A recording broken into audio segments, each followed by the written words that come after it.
C.S. Lewis wrote a wonderful essay about Christian patriotism. He said it is not wrong to love your country because God has put you in an area where you're supposed to love the world, but all you can love are your neighbors. Aquinas said the same thing about military service. He said someone who serves to defend the innocent is acting out of Christian love. So I don't think you can divorce yourself and forget about the fact that we live in a kingdom state.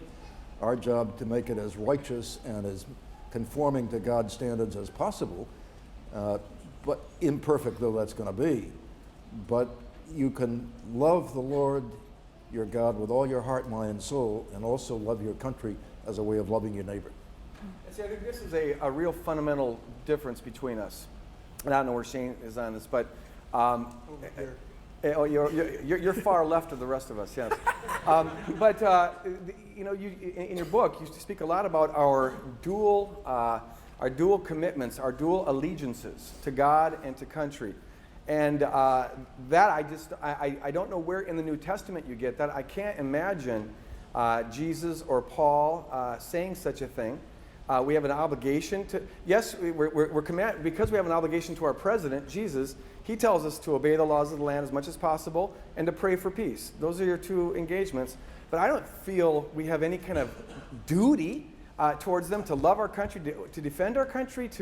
I don't know where you get that. And what concerns me most, Chuck, is that most of the young Christians that I know who sign up for military service are so nationalized, it doesn't even occur to them that there might be any conflict between picking up a gun and killing someone because Bush told them to on the one hand, and Jesus saying, love your enemy, do good to your enemy without any qualification, serve your enemy.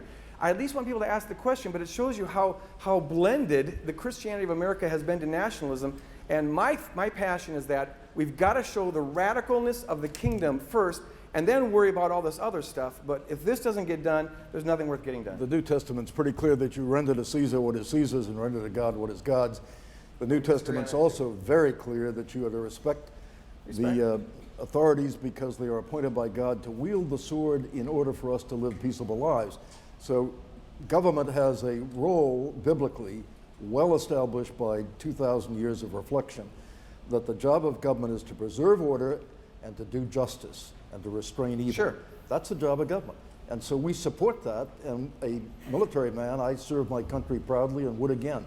A military man takes an oath to support the Constitution because it's God's ordained instrument to preserve order. And without order, you've got chaos. But Chuck, Shane, I think Shane wanted. Shane Claiborne is raising his hand for the radio audience.